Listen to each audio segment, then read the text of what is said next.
to our second faculty speaker. She's a fearless and determined woman, driven by ambition, focused on delivering motivation to students, specifically CAD students. From the College of Architecture, Art and Design, we give you Professor Maria Oliver.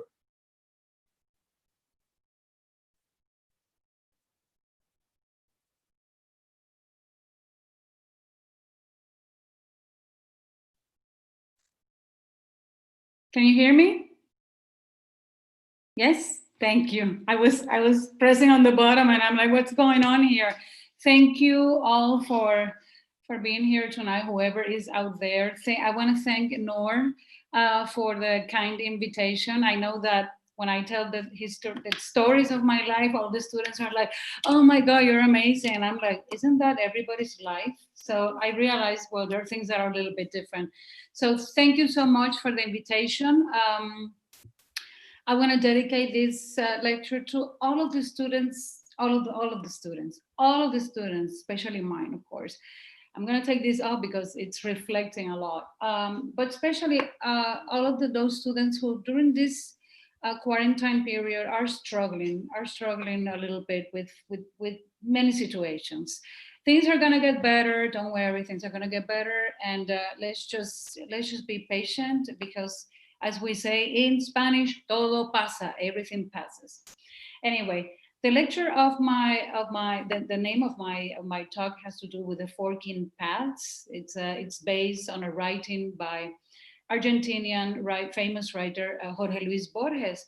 He wrote The Garden of Forking Paths in 1941, and it was very interesting because it's a story of someone who's trying to solve a mystery within a labyrinth. So it's a magical kind of writing because Borges is attempting to give the reader the power to solve many things and at the same time. So the simultaneity, I'm sorry if not my word in English, the simultaneous uses of time, not of space, but of time. It's really important because he gives the reader the possibility of solving problems, but all at the same time, right? Wondering what is going to happen, right? I always think that in life, we become that. We become kind of those readers that have to solve the problem. I think our problem, especially with you guys, is this thing, right? This Instagram thing or whatever social media you have, the likes and the don't likes and the followers. And this is what's stopping you from being that reader who has the possibility of solving simultaneous things at the same time.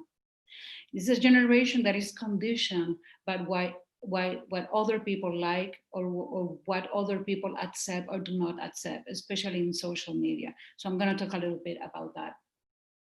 I think that everybody has a right to write their histories.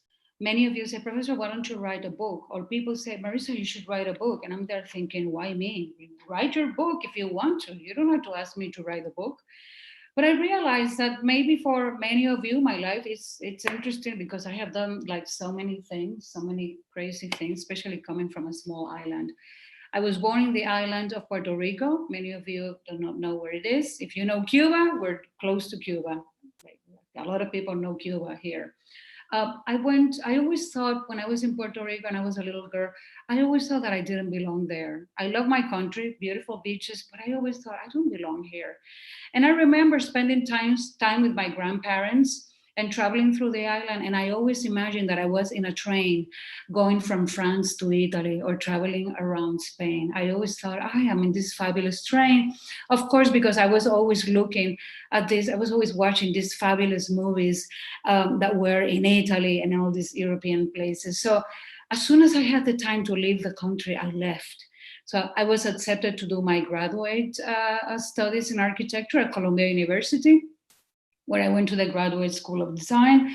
And I was there and I was like enchanted with the fabulous island of Manhattan. I live in New York City. I didn't want to live anywhere else. Everybody said, move to New Jersey, it's cheaper. I was like, no way, I'm staying in Manhattan. I don't care how much I have to pay. It was a beautiful and it was a great experience. My first semester there was extremely amazing. It was filled with all the energy of Manhattan, but also all these new experiences of being in a graduate school of design at the graduate level with other cultures, right? A lot of people go there to study architecture and other disciplines. I remember that first semester, I worked with some third-year students collaborating on the production of these models for a work that we were doing for a theory class. And the job that we did was so fantastic that at some point, one of my friends called me one day. He said, I gave your name to the office of I Am Pei. Can you imagine this little girl working in I Am Pei? I Am Pei, the Chinese architect who did the pyramid at the Louvre. I was going to work with I Am Pei. So they said, they're going to call you. So set up an interview immediately and try to get in. Well, exactly that happened. They called me. I accepted the interview. And they said, well, can you start? It was a Friday. I said, I don't know. When do you want me to start? Can you start on Monday? And I said, absolutely. So there I was working at the same time that I was in my graduate studies. So this is possible for you. And this is the first time that I got to work in IMPay doing working on the apartment of no other than Steve Jobs. Yeah, Steve Jobs. We didn't know him at that time. So for us, he was like a geek from California. He was like, the guy, the computer guy. This was his weekend apartment that we were in. So I was very fortunate. This was the first time that I thought, I have a plan in my life. My plan is I'm going to work for the office of I Am Paid. I'm going to work there forever. And then one day I'm going to retire and I'm going to finish my life in Manhattan, right? When I end up my life being here in Manhattan, having a fabulous life. That was the plan. Unfortunately, sometimes we cannot follow our plans. Sometimes other things start to happen and we have to be prepared to address those forking paths. I graduated.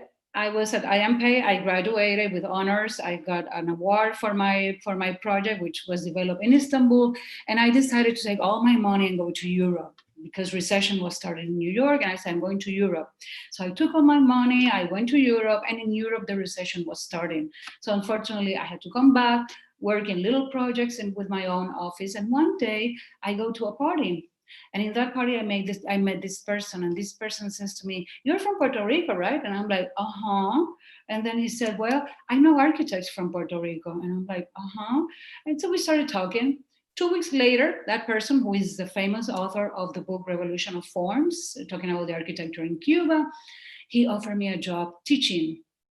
And I said, teaching, I don't want to teach. And he said, well, I'm assembling a new group of architects that are good, and I want you to be in my team. And I said, how do you know I'm good? You don't even have my resume. He said, I already contacted your professors at Columbia. They all speak very well about you, so join my group. And I said, no, thank you, but no, thank you. So my ex-partner said, you don't want to teach? Are you crazy? Everybody wants to teach. And he said, just do it for one semester, and then if you don't like it, just leave. So I called him back and I said, well, listen, I'm going to do it, but in one semester, that's it. Well, look at me. I'm still teaching. So that's how much I loved it. So listen to this. From the original plan of being at IMPay for the rest of my life, I started liking the world of academia. So then I was an architect in the academia world.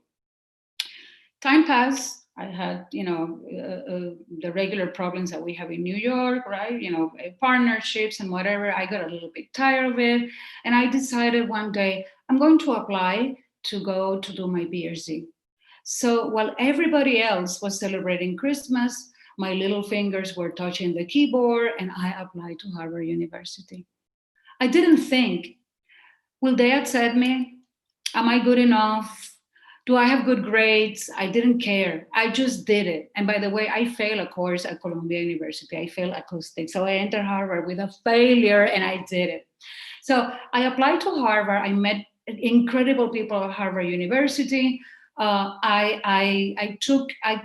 got out of my comfort zone. I didn't take a single course that was related to architecture. Everything that I took was related to literature, related to anthropology, related to science, related to language. I learned Portuguese. So I did everything that I was uncomfortable with because it was not my realm. And that's what I dedicated my 3 years of writing papers and doing the best I could, but knowing much more from other things that were not the discipline of architecture. Actually, the theory courses were not that great in architecture. They were better in the other disciplines.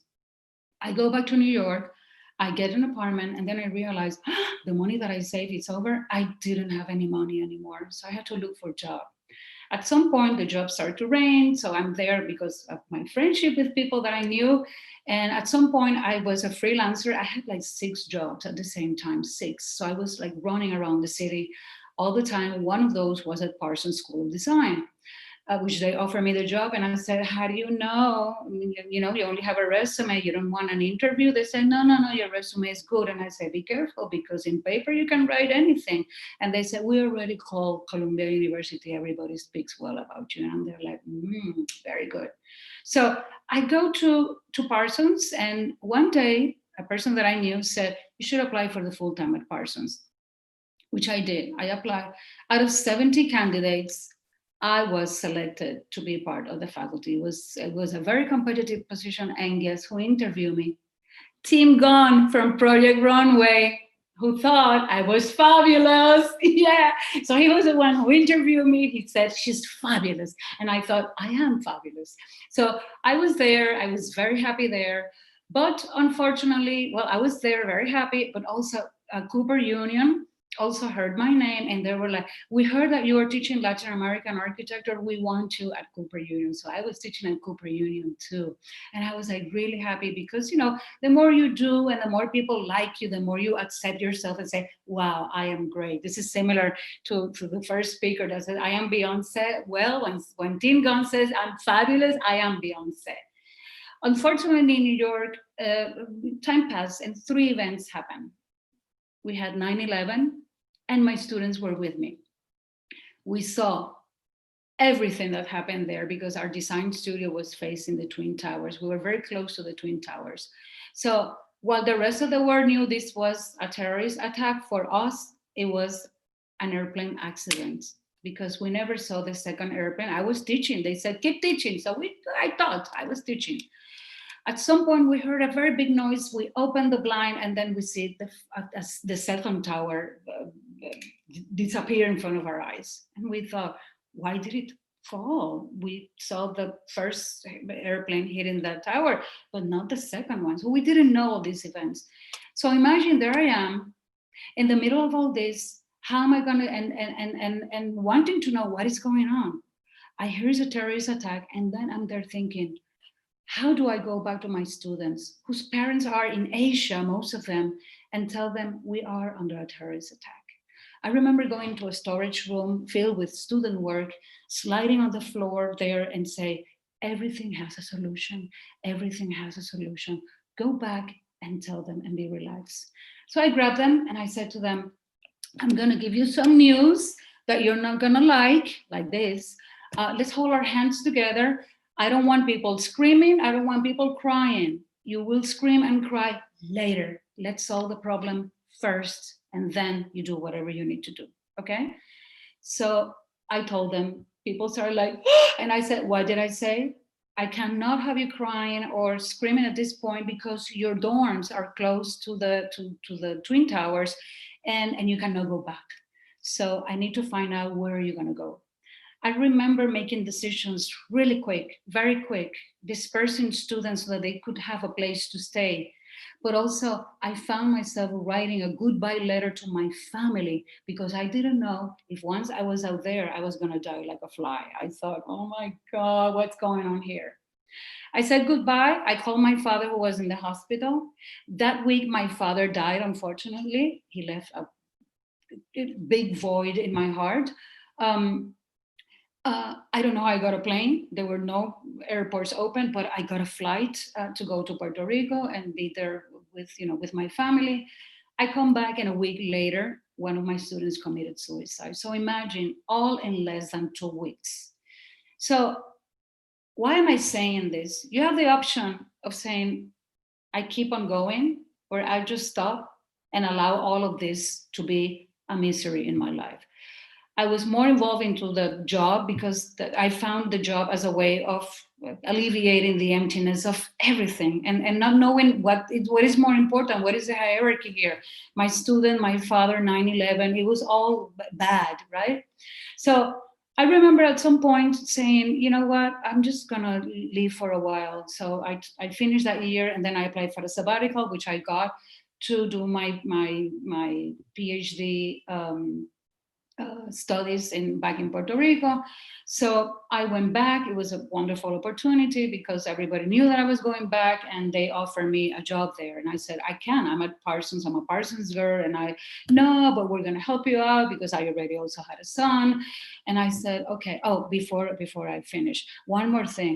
1 year after 9/11, I organized this conference in Cuba, and a few months later, and I met my husband and the father of my child, which we later had to divorce because of political problems between Cuba and the United States. And it was also like another type of like failure in a way in my life, right? Like, I mean, 9/11, I lost my father, so it was all these things that were surrounding me. So at some point I said, I'm with my baby. I'm just going back to Puerto Rico, not because my family was going to help me. Everybody said, oh, because your family was helping. I'm like, no, I just wanted to research and finish my dissertation. And so I went back, and other opportunities open, right? Like, for example, I stayed there. Finally, I became the graduate program coordinator. Eventually, I was head of the historic whatever of the government. I was the one who decided what buildings stay or what buildings leave of the entire island, the entire country. I was also editor of one of our most important architecture magazines. And I also instituted Escala, who was the Center for Latin American Studies, and I instituted the Travels to Cuba, which, as many of you know, Puerto Ricans, as being part of the United States and having an American passport, were not allowed to go to Cuba. But since I have family and I could deal with the State Department, I knew people that could help me get my students there. So we established an official program with Cuba. At the end of the game, the same dean that brought me to Puerto Rico and offered me all of these wonderful opportunities was the one who became the president of the ACSA, Association of Collegiate Architects. And he was the one who said, I think you should go to the UAE. And I said, for what? He said, there's a position, American University of Sharjah. I think you should apply. You are a woman. And I'm always suspicious when people say you are a woman, because it's like, what are you trying to say, that I don't have the merits? And they're like, no, you have the merits, but they're also looking for women, more representation. So I said, let me see some photographs and let me see some of the student work. I was impressed. And I said, okay, tell the head of the department that I'm going to apply. And he said, okay, apply. I apply, and here I am here at the UAE. Anyway, what is it that I'm trying to say with all of this? There are experiences that are going to change your plans. My plan in the long run, that I started to tell you, I'm going to work in the office of I&P for the rest of my life, and I'm going to die in New York. It never happened, and it never will. I'm not going back to New York to live because it has changed a lot. It's great. I only visit. The office of I&P collapsed because of the economy, and all of these things happened to me. I never sat on a corner and said, poor me, I lost my father, I was in 9/11, we lost friends, now with the COVID, I lost 2 friends. You cannot do that. At the moment things go wrong, this is the time when you move. You don't stay there like feeling sorry for yourself. You allow yourself 3 weeks maximum of mourning there. Feel sad, hungry, don't brush your hair, don't put makeup, be sad and miserable. But that day, mark it on the calendar, the day that you say it's over. And that day, you have to keep on going with your life and you have to move. Look at all the opportunities that I had. Harvard, I was not connected with high people. My father didn't leave me a lot of money. I did a lot of my studies with my own money. By the way, PhD programs, they paid for it. So I was in full scholarship for Harvard. So what am I trying to say? At the moment, things do not go the way you plan, but other alternatives are there. You have to take it. Move. but be selective. What are those opportunities? I find out that you, in general, are a generation of anxieties and lack of eating well, lack of sleep. A lot of your anxieties are provoked, and it creates a false sense of perfection. And it's because you're always with the like and the don't like, and you have to forget at some point what people like or do not like. You have a responsibility. Yes, someone asked about the family. Well, it's your family. Sometimes you just have to respect that. But there's a moment when, even with your friends, you have to say, no, this is my decision, and I'm going to comply with it. Sometimes the results are not positive, sometimes are negative, but we learn from the negative outcomes too. So don't never think that this is not good. A lot of people say, oh, your thing with your husband didn't work out, and your family thing, and you had a baby. Now you're like a single mother raising the kid. Would you ever live your life again like that? I'm like, yeah, absolutely. I will change maybe 2 or 3 things, but absolutely. My life has been a roller coaster, but a good one. It's been a nice ride. And also provide yourself with the tools that will allow you to enter that garden of forking paths. Which are the tools? Number 1, have ethics. Ethics in your job. Be early, be on time, be a relevant person that complies with responsibilities. Don't steal ideas from your friends. That's not good. Have ethics, have working ethics. Number 2, have good social relationships. If you stay at your home, you think someone is going to knock at the door and say, we have a job for you. No, establish relationships. Don't be so shy, and those positive and good relationships, like I think Hannah or Sarah mentioned, I think it was Hannah, good relationships, people that will support all of your decisions. And that's good, right? You also need support. And also, number 3, you have to stop the drama. Stop the drama. You see this little thing that I usually show my students? This is the puzzle that I bought many years ago. I have never disassembled this, never. Why? Because it's gonna take me a long time to assemble it again, and I don't wanna go through that trouble. So don't make your life more complicated than it is. No one said that life was a piece of chocolate. We know that life is a tower of inconveniences. Every day we have to solve something. So I don't have the pencil, my glasses broke, my phone I didn't pay, everything. You have to solve an inconvenience every day. Just do it. Stop the drama and don't complicate your life. These are the tools. These are the tools to really enter that garden of forking paths. So thank you so much for the opportunity. If you have any questions.